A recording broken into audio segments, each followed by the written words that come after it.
Welcome, everyone. Time for usual office hours. Probably first order of business, any announcements or highlights since the last meeting?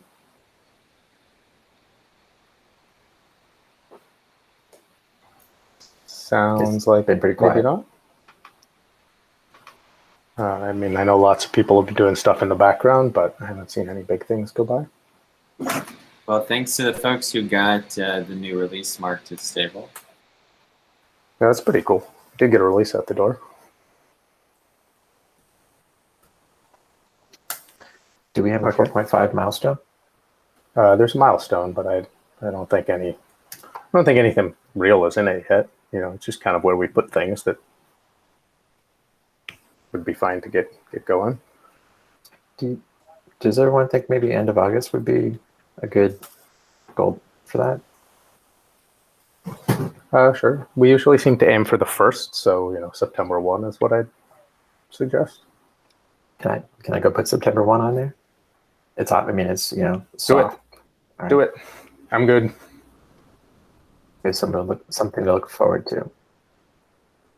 All right. Done. Awesome. So the next thing we usually do is to talk about, see if anyone's got any questions or issues or general community stuff. Anyone want to ask anything, raise anything? Broad community questions?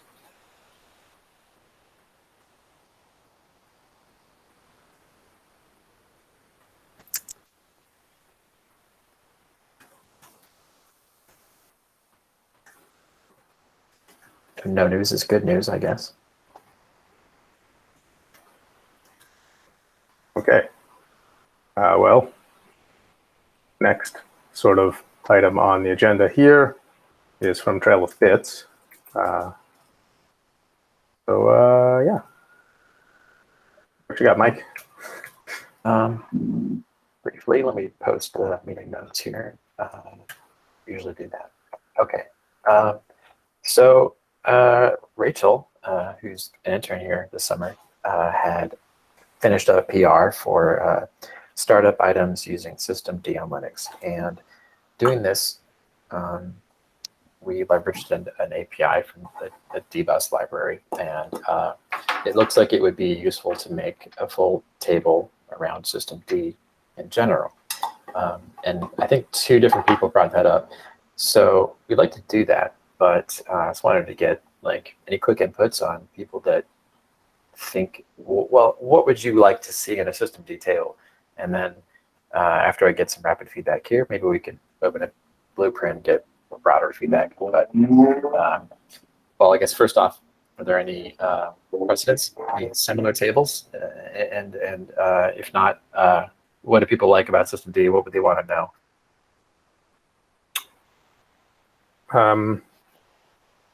So I'm a little, systemd has been continuing its eating the universe plot.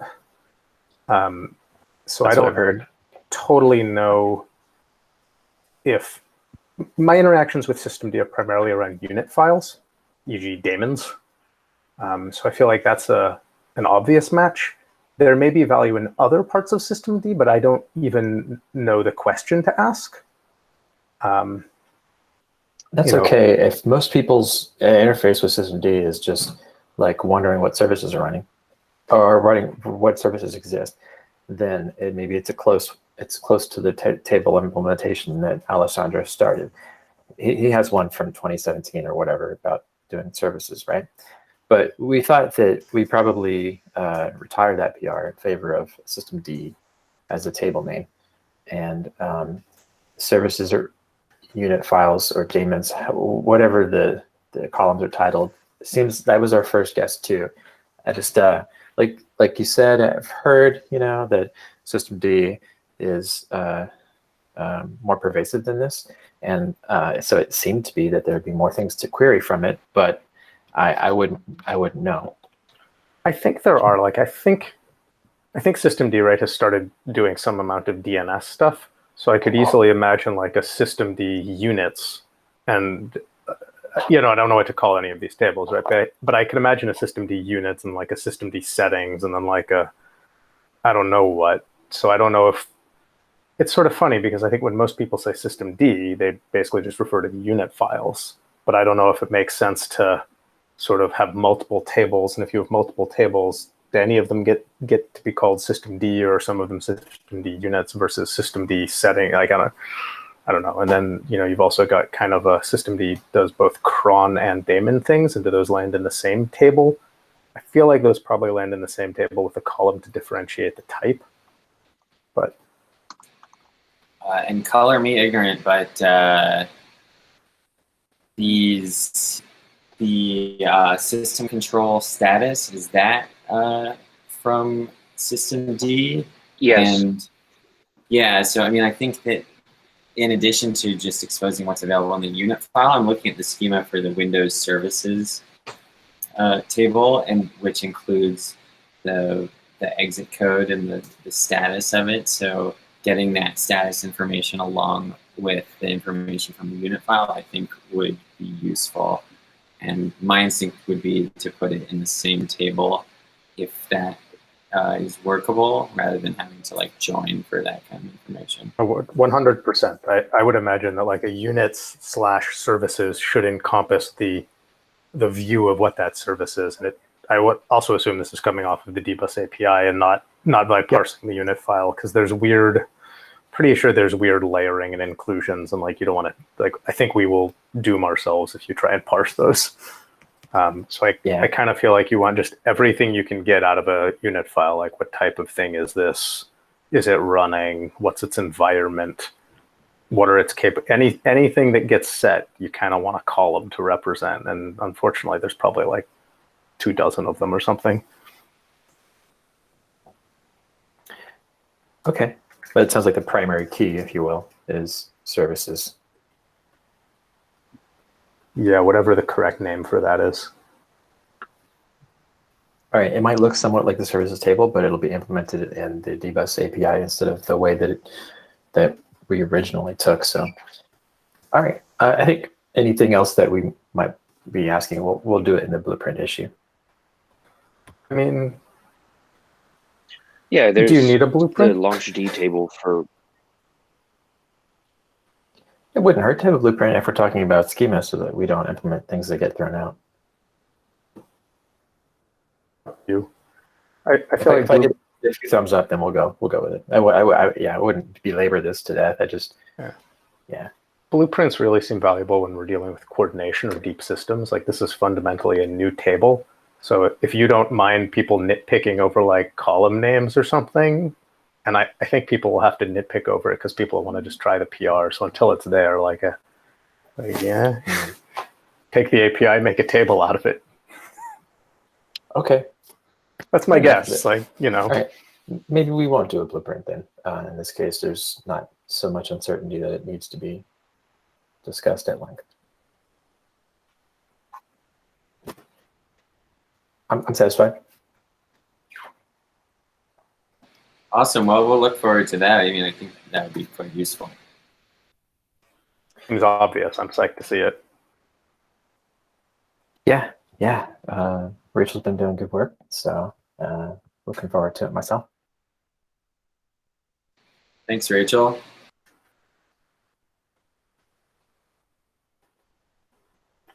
Okay, next up, new copyright header.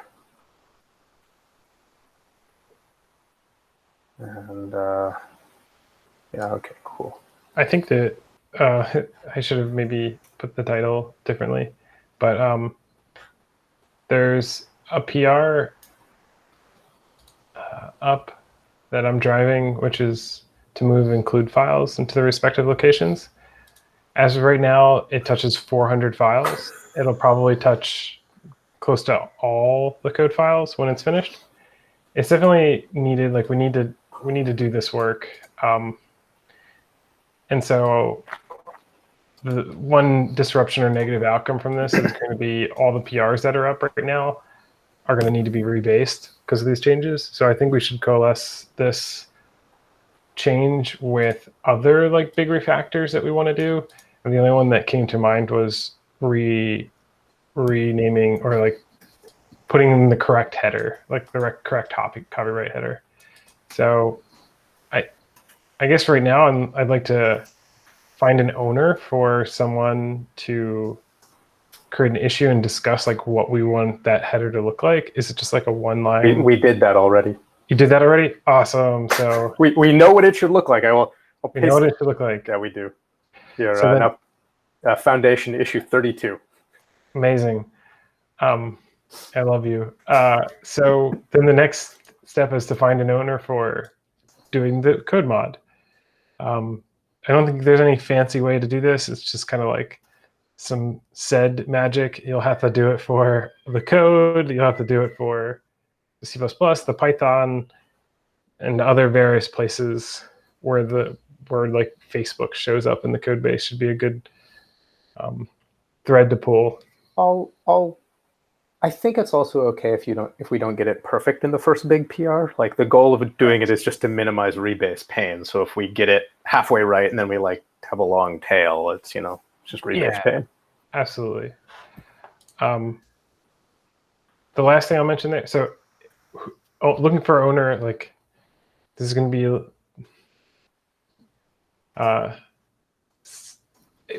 It could be thankless work, but I'll be here to thank you. You don't add any new features to Osquery, but it's work that we need to do. So if anyone has some time and is particularly good with sed, I can look at it if no one else takes up that mantle. And I'm kind of expecting it's going to be me. VS Code might have a way to do this. I'll write it in sed or Go if I do it. Yeah. I think I have a version in Go already.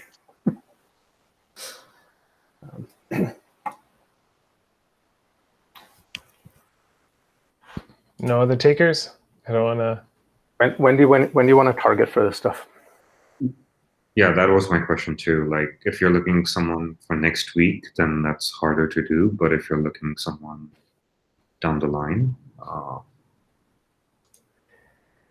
that's a good question. I think I'm halfway through moving the include files. So as soon as I'm finished, we'll need to kind of land these together. So as soon as I'm finished, which will probably take another week, then I'm sort of blocked on merging it until we have the...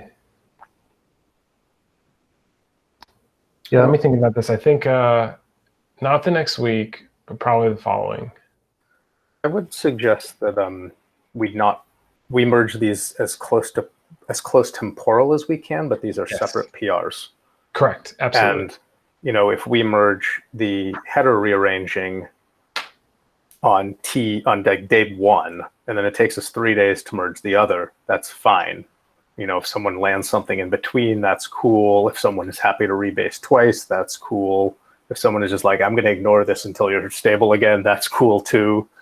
Yeah, but okay, so not the next week, but probably the following. And yeah, we want to like minimize the delta between these two. Is it possible for GitHub to assign an issue from the Foundation repo to the milestone in the code repo?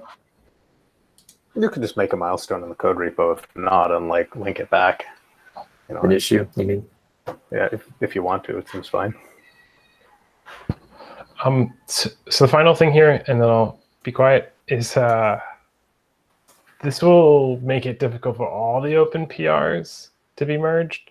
So what I'm doing this week is going through and like pinging each one to see if someone has time to get it landed. There's some really old ones that are simple and they could be merged. So if someone has checked the box, like allow maintainers to make edits, I'm going in and rebasing their changes onto master so that it's landable. That's all I wanted to mention. Like, I'm going to ping all the PRs. I think Alessandro and Ziwas are kind of frequent usernames in the list of PRs. Seth has a few. Mike has one. So it's like awesome document changes. Oh yeah, mine is not affected, I think, since it doesn't touch the code. Yeah, but it's awesome, and we should get it landed. I'm so busy and lazy. It's been there for months now. Okay. Okay. So then I guess, yeah, be on the lookout for that. And then, does anyone want to like take the torch for Mike and get this document refactor? There's like That one should probably just get split up. It was kind of too big, which made it hard. yeah. Though we don't have to hit perfect too with the documentation. So like I think what's represented here is like better than what we have right now. So some progress is better than no progress. I can give it a couple hours this evening. How's that? See if I can update it. Sold. I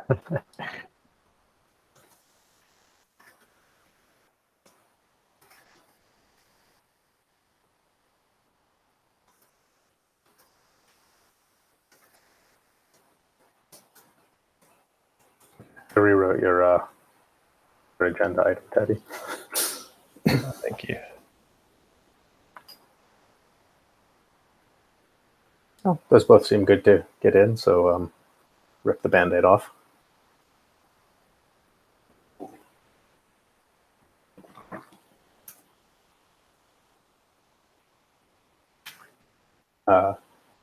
Next item, Windows 32-bit support.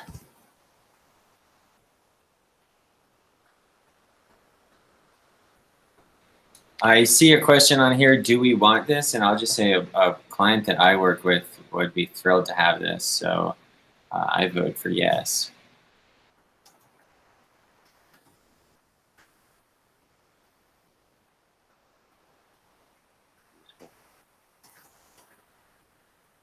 What are they running that has Windows 32-bit?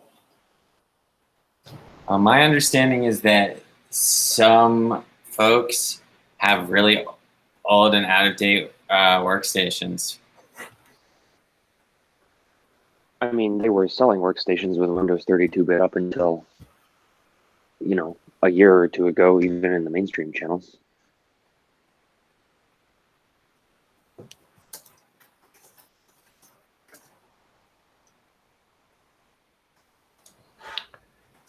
There's a very specific question here. Could we pull off CI for this in Azure?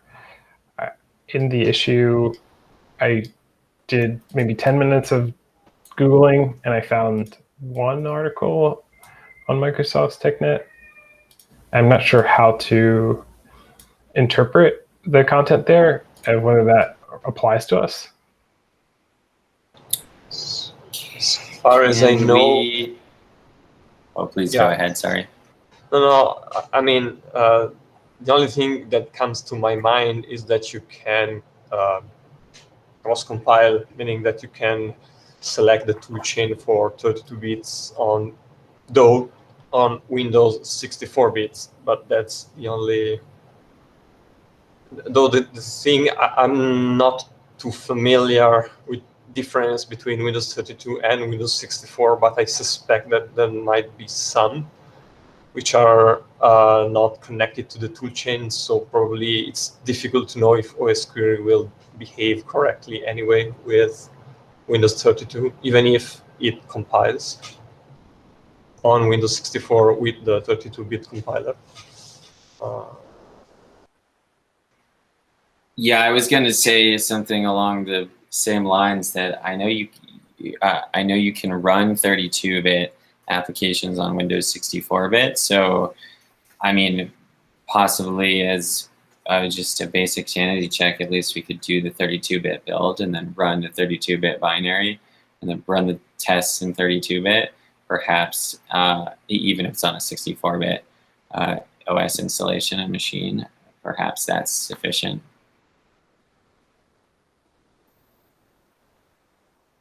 I don't even know enough to know.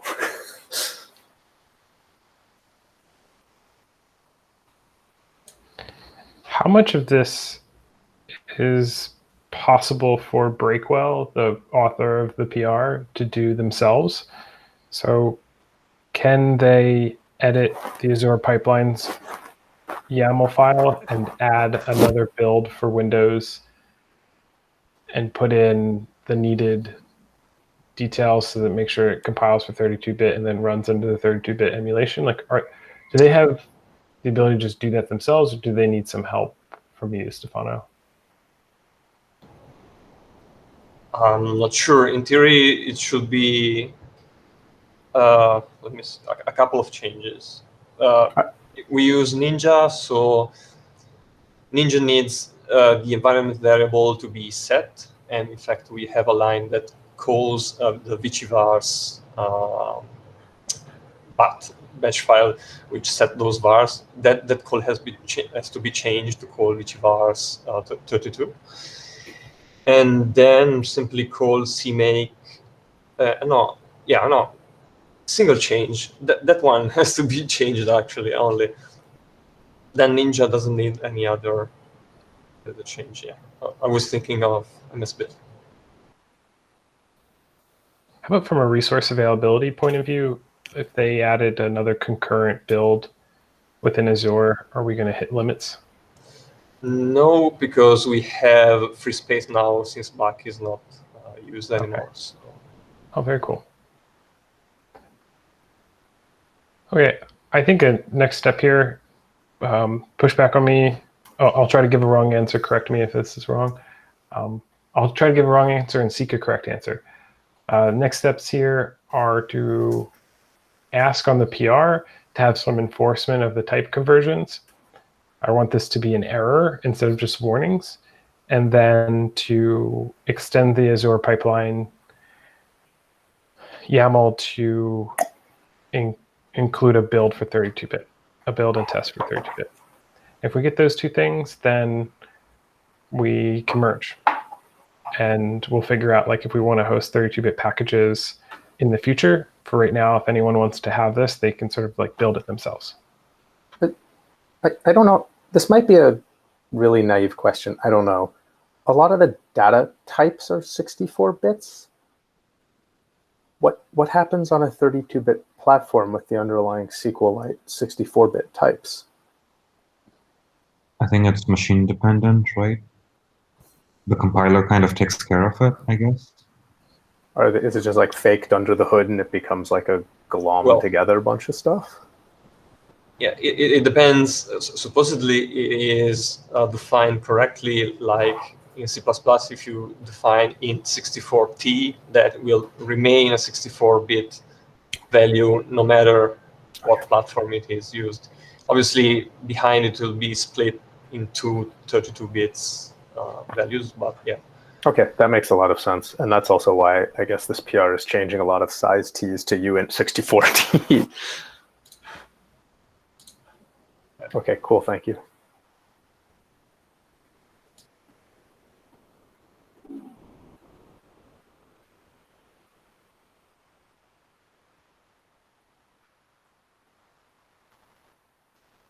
And does anyone know who Breakwell is? Is Breakwell on the call here?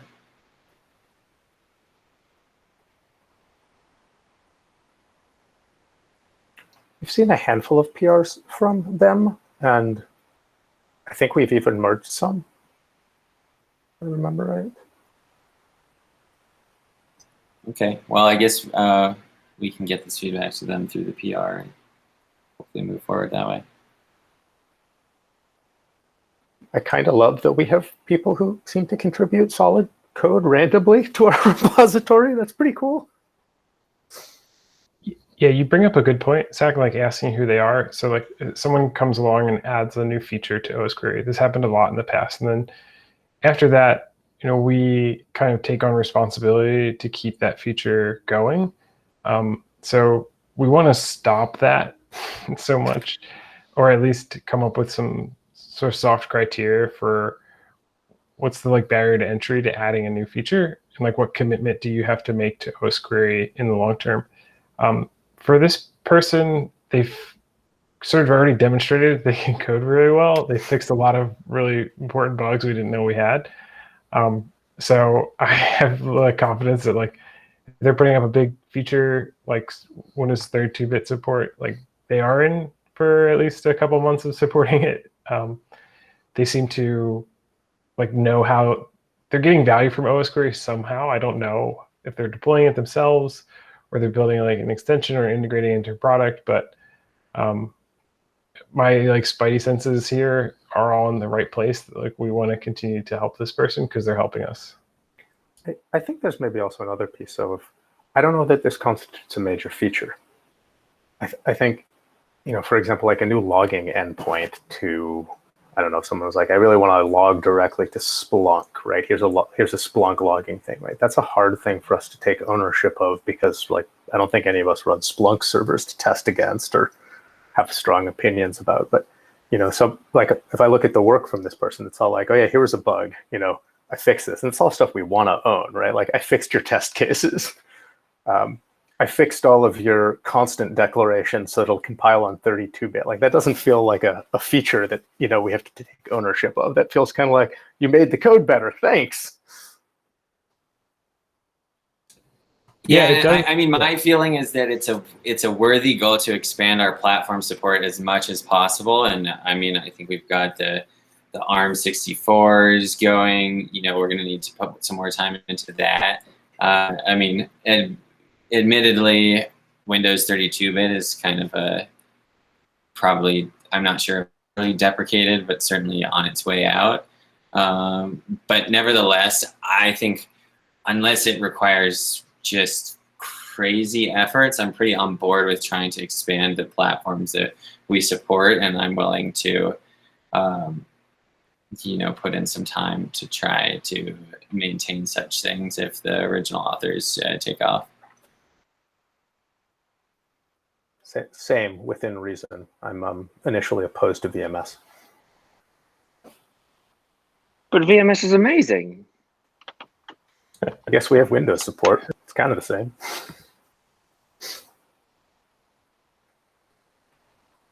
Okay, Teddy, it sounds like you've got next steps on this. I'm happy to comment on the PR if you want me to, but otherwise I'll assume you will.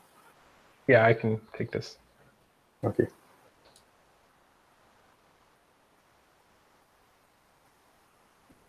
Okay.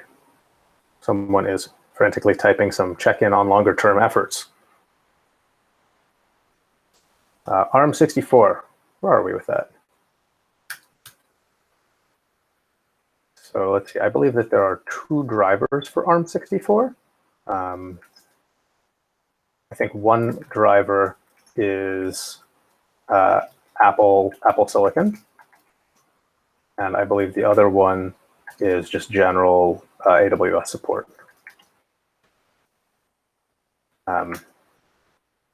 Seth has not heard from Apple with regard to Apple Silicon Dev Kit.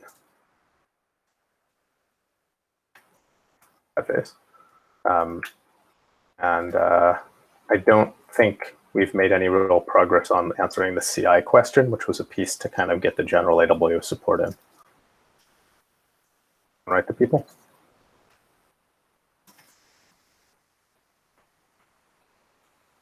Sorry, can you repeat that? You cut off. I was saying I haven't heard anything from Apple with regard to the Apple Silicon Dev Kit, and I don't think we have made progress on answering how to do CI for this yet. So that means that's kind of blocking a major merge of the general case. I mean, there's a Linux ARM64 Azure CI agent.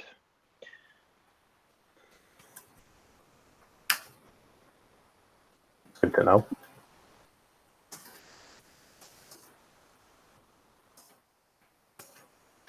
Yeah, it looks like that was added within the last couple of months.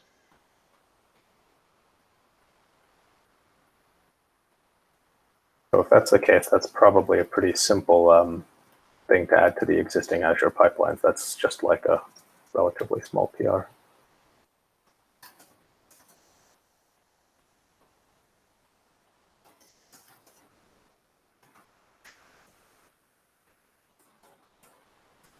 Okay, next up, package publishing. I was looking at GitHub releases as a way to kind of achieve this. And I haven't looked at that again in the last couple of weeks, so that PR is kind of just hanging out. I should try and pick it back up. I was looking at GitHub mostly because Azure kind of makes me cry every time I have to use it, which might not be the best reason, but the reason I was looking at it.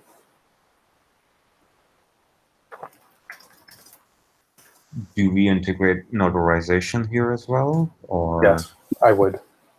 okay.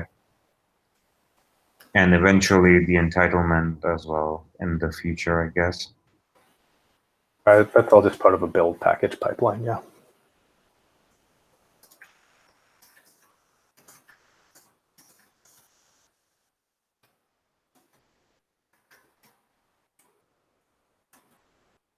GitHub Actions as an AS or CI alternative. I'm just going to say the same thing I said a moment ago. I think Azure probably has more OS support.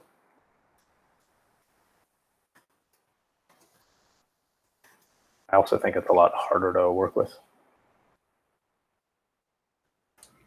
There was a conversation in #core on Slack that we should summarize here. The one from Alessandro's comments. Yes. Yeah. So by memory, Alessandro ran into, I think it was basically dropped webhook events on GitHub Actions. Is that what you remember, Teddy? I guess I can go look. I remember just like instability. I wasn't sure of the root cause. Workers just disappearing, which sounds a lot like, okay. Alessandro has seen some stability issues with GitHub Actions. Workers disappearing and dropped webhooks. Neither of these is blocking, but FYI. I think my initial thought right now is that I like GitHub Actions more for a bunch of reasons, but Azure is working, so I'm not really in a hurry to move, though I feel like package publishing is a little bit of a driver, and also just kind of moving it off of Trail of Bits stuff. Not because I don't like Trail of Bits, but I think they'd like to give more people more control. So, I don't know.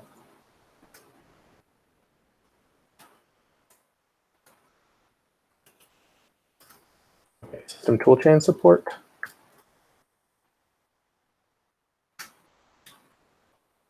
Any other questions about GitHub Actions?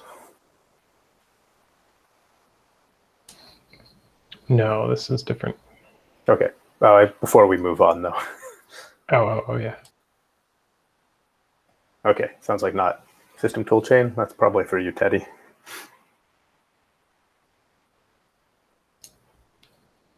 Yeah, I put it on there, but I'm not working on this. I think what this is CMake used to have a layering concept where you could use the pre-built third-party libraries, or you could use the build from source. Ported everything to build from source. That's awesome, but there's at least 2 use cases for wanting to build from system installed dependencies. I think Arch is the biggest one. So I wanted to check in if there's any progress here. Does someone own this? I'd ask Alessandro, but he's out today.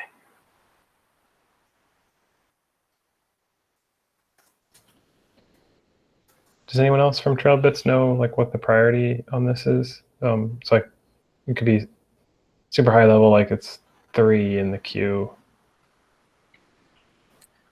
Anything regarding the build system is backburnered right now because we're using Alessandro and Stefano on other billable client work.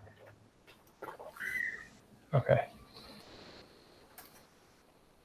So there's an opportunity for someone to get involved. I think if you can kind of like make this work,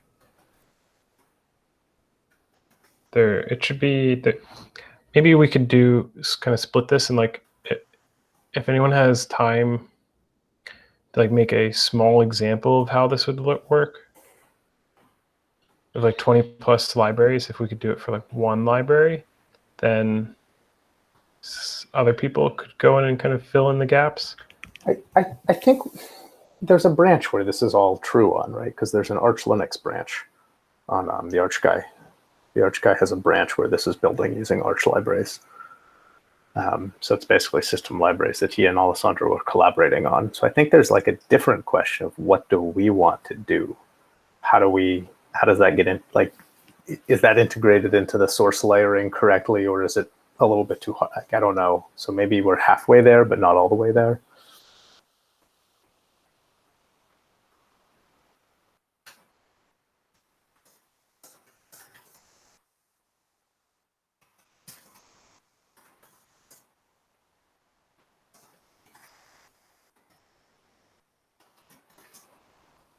I also don't understand the urgency of it as compared to any of the other things in flight.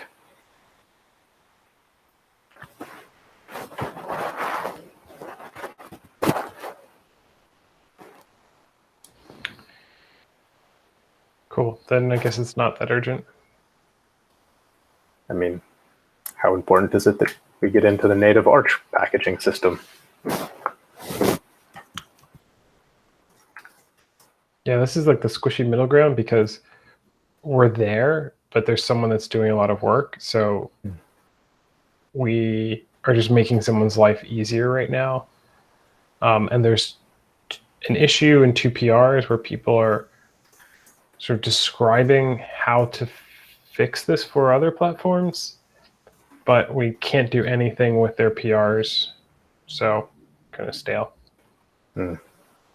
Yeah, squishy middle ground's like not a big problem to solve.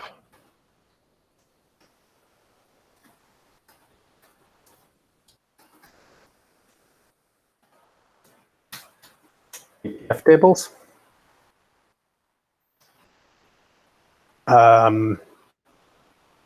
So I have some messages from Alessandro, which he did not know I would read into this meeting. So apologies in absentia.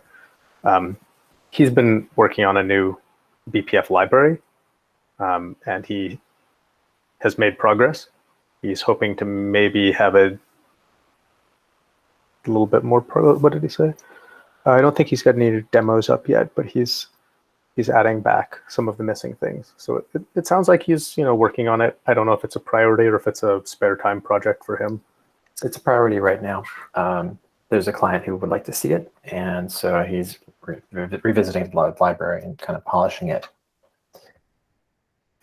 So I mean, he just recently demonstrated like a process monitor lookalike on Linux using the library. Kind of in timed in response to the availability of Mark Rusinovich's tool, because now he has procmon on Linux, right? But that tool uses BCC, and this one uses Alessandro's approach, his library.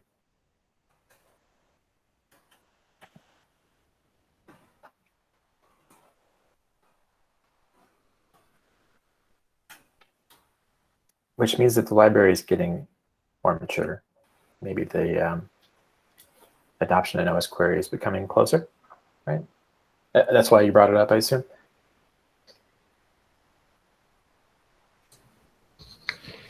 Yeah, I brought it up because we see like really good, exciting updates every week, and there's some open pull requests referencing this. Just kind of raising it to discussion, because to also understand the priority. So again, back to like the 1, 2, 3, is this like the most high pri thing that Trailbits is working on? Yes. Do you need any help? For him, yes. Any help? Yeah, any like known blockers, or is it just kind of moving along at the expected pace? I think his work is focused on his library. I don't know if the integration with Osquery needs help at the moment. It is his priority, though. If that's informative. Yeah, I think it also helps out the earlier discussion about like Alessandro's got a lot of stuff in flight here, over the course of 2 years, and so we might want to just close out some of the old stuff and rejuvenate it if it becomes a priority again. So I sort of encourage you to close the PR for services, the services table for Linux. We're going to supersede that with the system detail we talked about earlier in this meeting. That's the oldest PR, if you want to start with that. Yeah, that's good.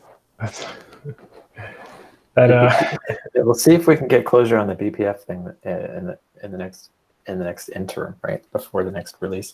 If that helps. Other than that, I guess we can't promise progress on the other things. If they need to be closed because they've been open too long, fair enough. I think he understands the reason.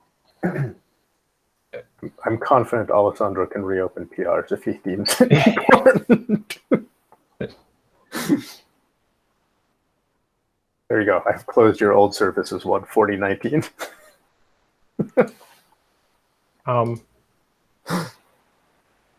Yeah, definitely. Let's not be too hasty. Like, let's put a reason of why, and like, let's put breadcrumbs for like how someone interested in that can kind of follow along. I did. I said Trail of Bits says this will be revisited in a new PR. Awesome. Okay. If we're here, like extended attributes table to Linux is pretty significant. But wait. You've got 2 more items on your list here. I'm a fan of going off trail. Okay. I guess, yeah. Sure. I'll just talk to Alessandro one-on-one. LGTM integration. I don't even know what this item is. That's the SEML, right? Like something like Coverity. Oh, it's that thing. So looks Stefano. good. C++. Yeah.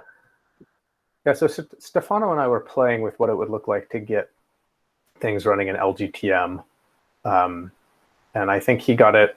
I got it like not working really well, and then he got it working a lot better, but still not really well. And SEML then got acquired by GitHub, and LGTM has now been, I believe, not formally deprecated, but very clearly abandoned and been replaced with GitHub Security Code Audit. Yes, I think it's called CodeQL or yeah, something. Exactly. That's clearly the LGTM code base running under a new thing, and I suspect the entire LGTM service will just vanish at some point. And this will be like a subsection of GitHub Actions. That's it is.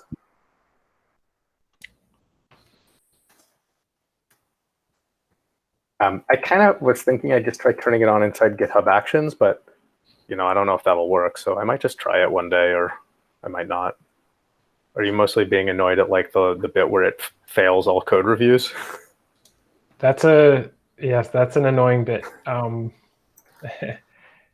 It's quite disruptive actually, because throwing up a lot of PRs or making a lot of changes and then trying to come back and see which ones failed. Like there's always an X, so I have to go and like look at the individual failures versus if there was just a green dot, I would have a little bit more confidence. So it's like a process optimization thing, but then there's also a pull request where we're further customizing what LGTM does. So this is new knowledge that there's like refactoring for the system. But I was going to recommend, like, if these changes are pretty isolated, then we should at least like land them. I'm going to suggest that we remove it from the PRs. Okay, I'm not sure how to do that. Can someone take that up? I will do that. Irrespective of like, I think it's good for us to keep trying to make LGTM or now GitHub whatever's work. But I think if the red dots on the PRs are having real effects, it's not worth carrying that weight.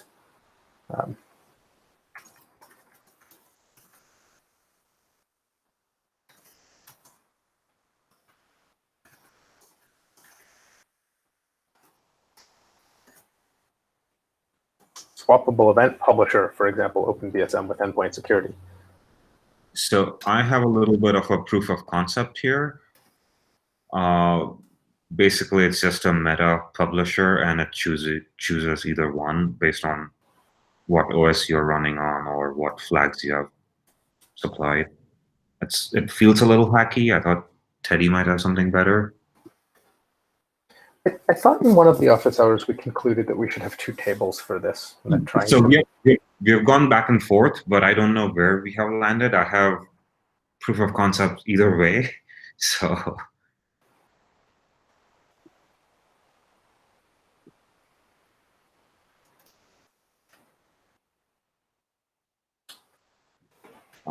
happy to have a talk or discussion or any opinions.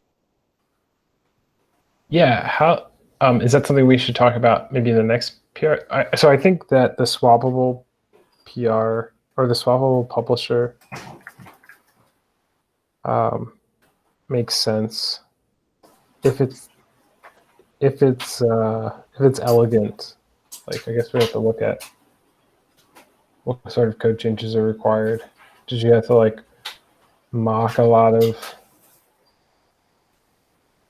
classes, or is no? I'll push it up. It's kind of tightly coupled with OpenBSM and endpoint security, so it's not quite generic. But I think I can slowly make it more generic.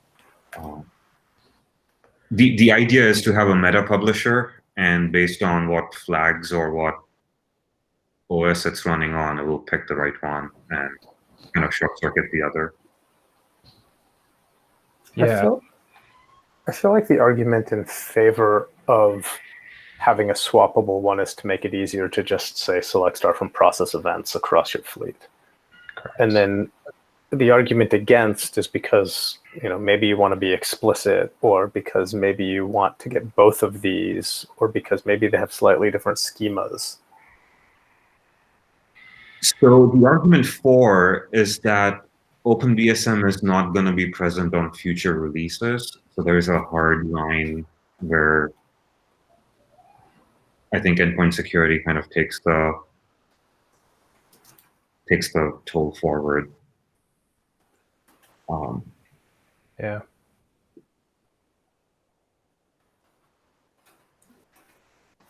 But I think like this can be equally applicable to audit D versus BPF tables. I don't know.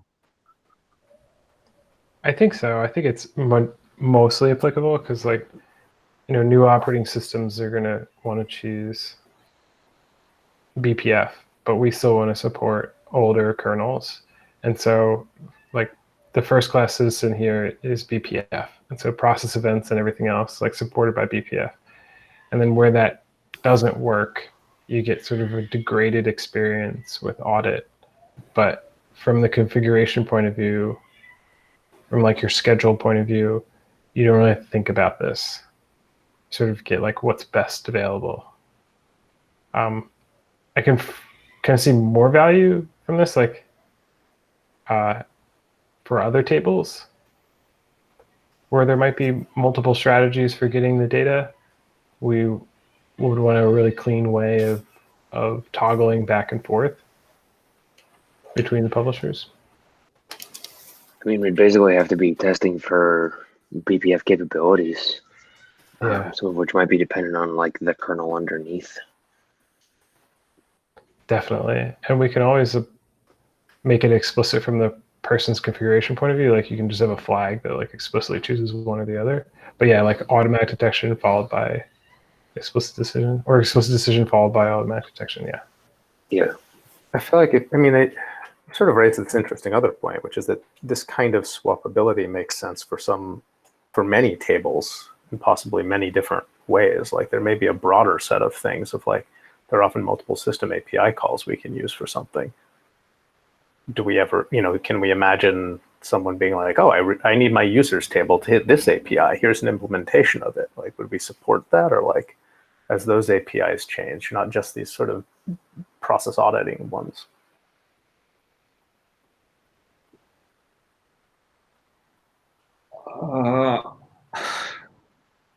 That's interesting. I'm kind of like nosing around the idea of what does it mean to have swappable like virtual table backends versus just different virtual tables, and like where do we bake that? Because yeah, I don't know. Oh, it almost comes back to the conversation we were having about services versus systemd, right? How much do we abstract? How much do people need to be able to understand what's happening in the underlying system that they're asking questions of, as opposed to just being able to, select star from process events and Osquery does the right thing, whether that's BPF or audit-D. And that's a philosophical question, I think. Philosophical questions are both hard and exactly what office hours is for. Yeah, so I mean, my preference would be to keep, let's say, process events, for example, because that's an easy one.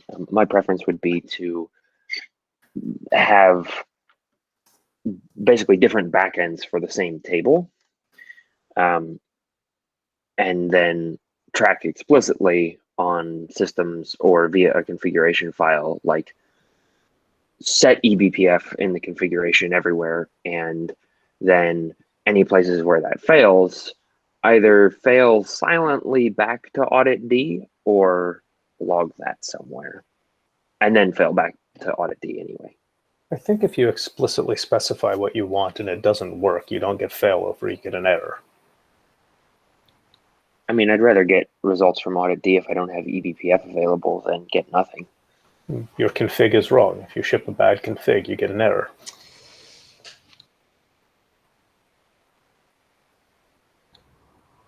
I also want to add that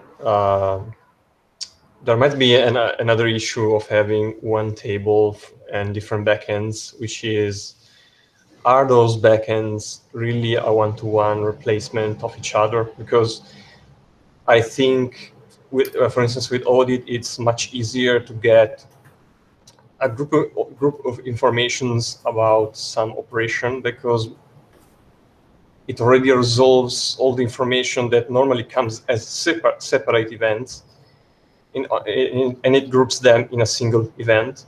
While, for instance, on eBPF, you would have to do that yourself, but those are different events, and then so you will have race conditions and the fact that those two events could not be that closely related after all. I don't know if I'm explaining myself. Yeah, that's a great point. I don't know if there's a answer, but maybe it's a case-by-case basis. I don't know. Yeah, I mean, this is something Alessandro said a couple of times, if I recall correctly, and especially I think for socket events, maybe like you can get the connect event, but then you cannot control ports or yeah. But the same I think for processes.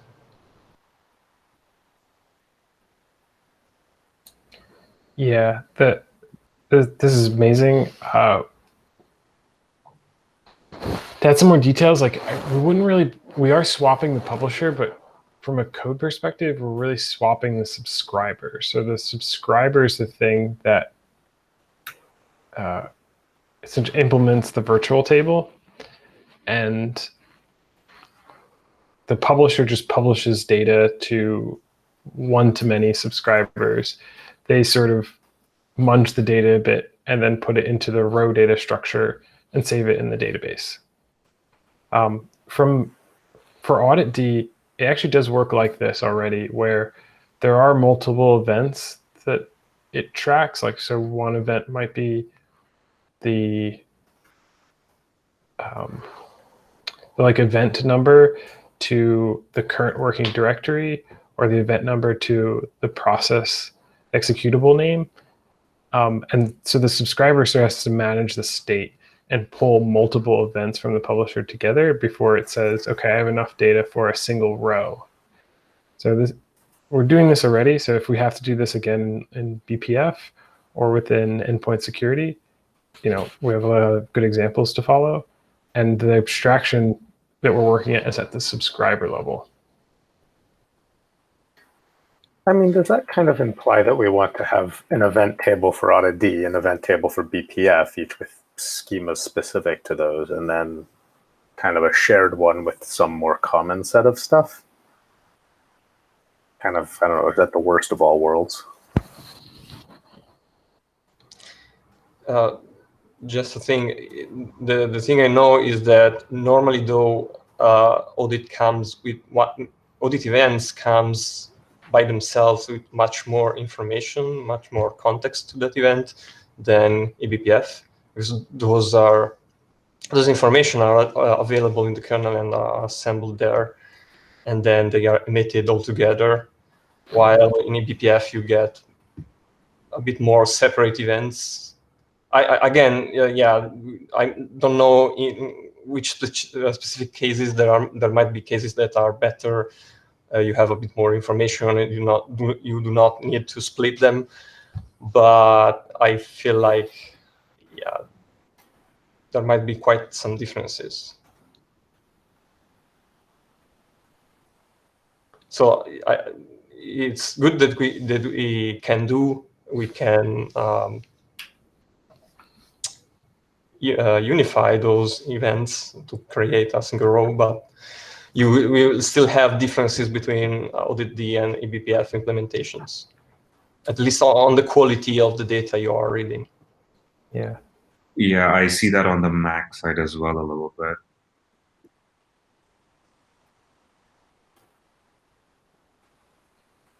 Okay, so we still have like the way forward here. We still have to explore.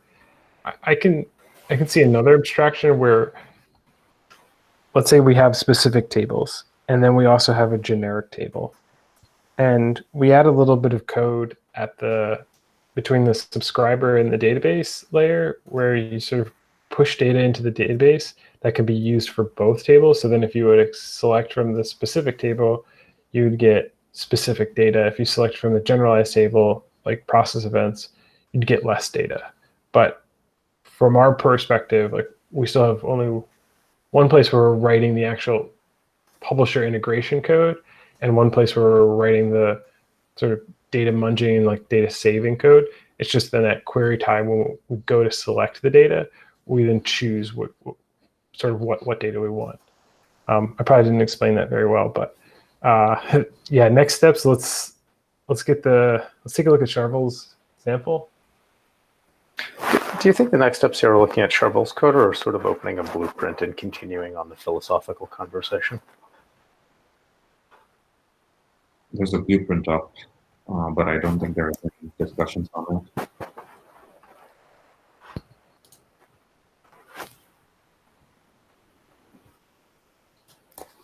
I think from the blueprint perspective, like the people who are doing the integration or the people that know sort of the technical nuance of this should like weigh in with like what could go wrong in either case.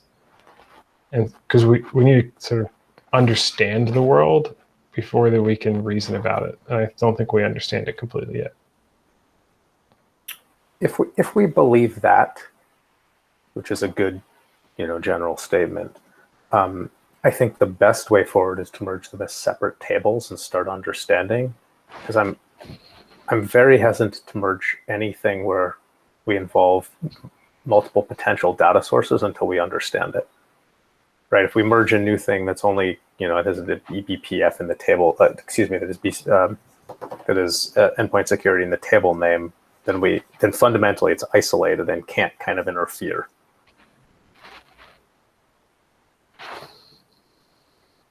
Like it lets us do more without having some complete picture of the world.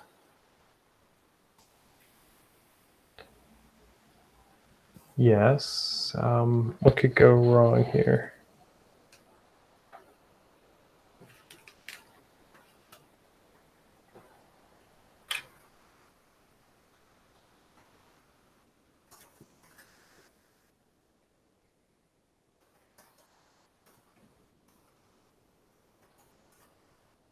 Yeah, Yeah, I see some complexity, but it's just very minor.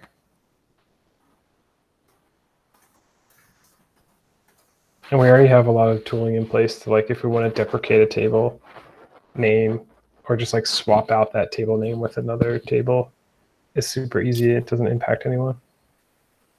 You know, we could also stick beta in the name and not onx too much. You know, like I don't know how we want to. I'd love to be able to merge tables as like this will probably change, but we need to play with the code way, and not have to like carry this baggage forever.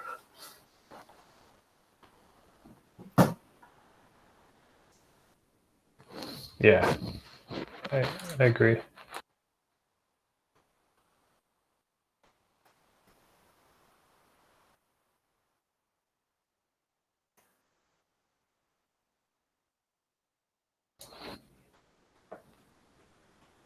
So that means we as a group should go and take a look at Charvel's PR and see if we have any feedback and try to get that landed.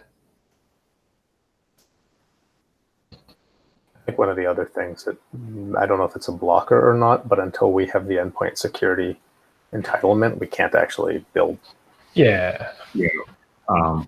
You have to disable SIP and then do a bunch of.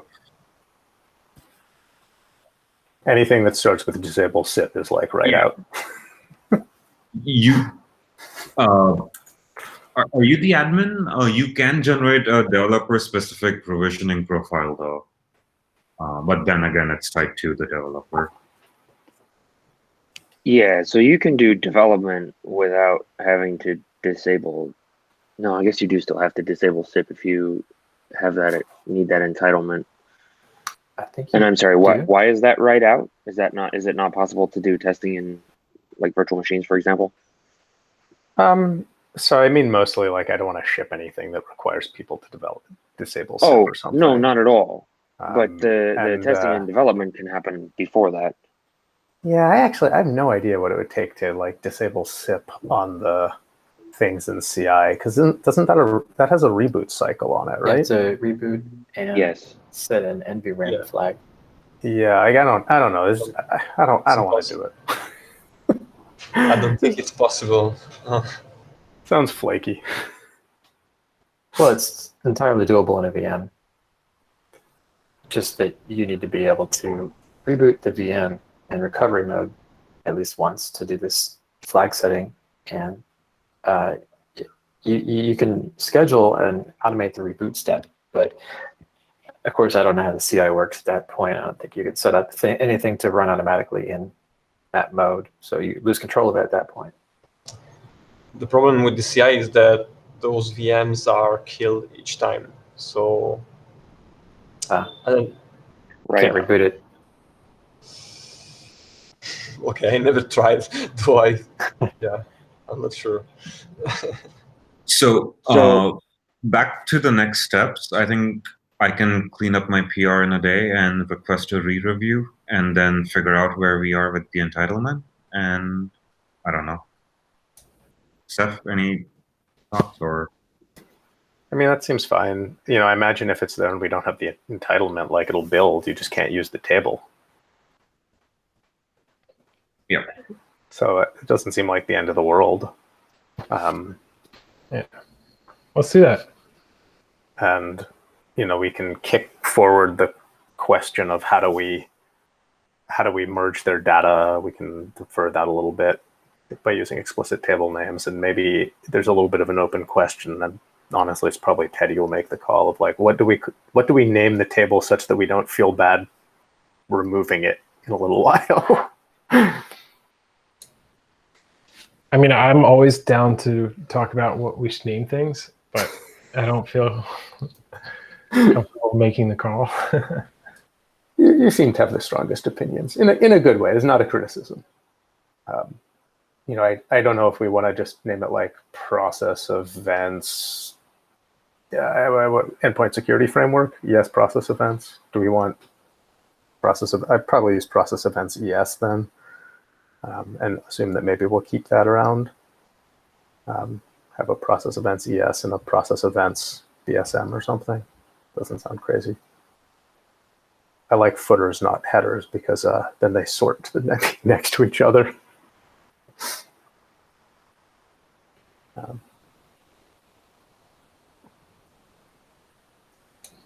Makes sense. And again, I'll actually say a huge thanks for actually doing the work of getting endpoint security, and that's just really cool. I know we're like taking forever to actually merge it and figure out how to handle it, but I'm really excited just to get that code in. So I know that doesn't always come through. Yeah, me too. I'm excited to see it. Yeah, it's been fun playing around with that. One thing that I think Alessandro had brought up is we played with it too, but we weren't sure how. So are we going to do a system extension or not with this? I know we're going to do an endpoint security client, but are we going to do a system extension?